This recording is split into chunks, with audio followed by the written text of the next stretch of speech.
ANMR ನ್ಯೂಸ್ಗೆ ಸ್ವಾಗತ.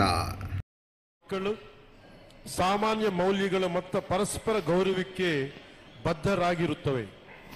ಆಂಧ್ರ ಪ್ರದೇಶಕ್ಕೆ ಕರ್ನಾಟಕ ಮೇಲೆ ತುಂಬ ಪ್ರೀತಿ ಇದೆ ಮತ್ತು ಇಲ್ಲಿನ ಕಲೆ, ಸಂಸ್ಕೃತಿ ಮತ್ತು ಪರಂಪರೆಗಳನ್ನು ಯಾವಾಗಲೂ ಗೌರವದಿಂದ ಸ್ವಾಗತಿಸುತ್ತದೆ ಮತ್ತು ಸಂಭ್ರಮ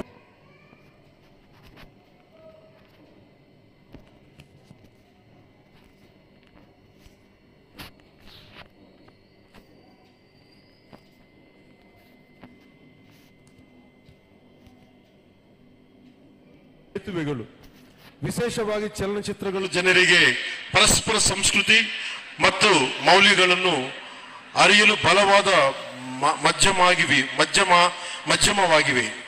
ಈ ಏಕತ್ವದ ಮತ್ತು ಪರಸ್ಪರ ಗೌರವದ ಭಾವನೆಯೇ ನಮ್ಮ ಜೀವನದ ಪದ್ಧತಿಯಾಗಬೇಕು.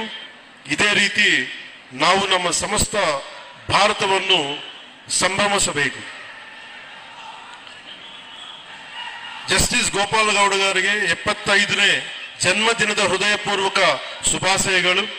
ಇಂದಿನ ಸಂಭ್ರಮ ಕೇವಲ ಅವರ ಜೀವನದಲ್ಲಿ ಒಂದು ಮೈಲಿಗಲ್ಲದೆ ಇದು ಅವರ ನಂಬಿರುವ ಆದರ್ಶಗಳಿಗೆ ಕೊಡುವ ಒಂದು ಗೌರವ ವಂದನೆಯಾಗಿದೆ.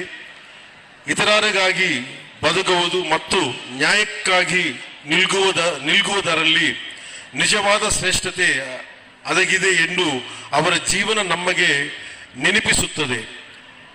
ಅವರಿಗೆ ಉತ್ತಮ ಆರೋಗ್ಯ ಮತ್ತು ಸಮೃದ್ಧಿಯನ್ನು ಆಶಿಸುತ್ತೇನೆ.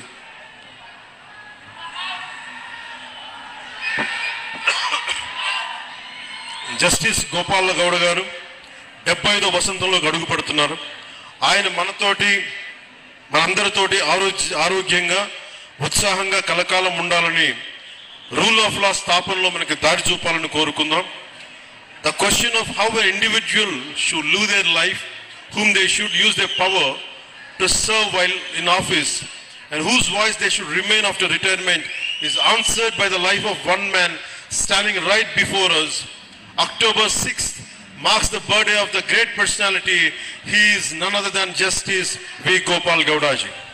ఆయనకి మనస్ఫూర్తిగా మరోమారు మనందరి తరపున శుభాకాంక్షలు, పుట్టినరోజు శుభాకాంక్షలు తెలియజేసుకుంటూ సెలవు తీసుకున్నాను.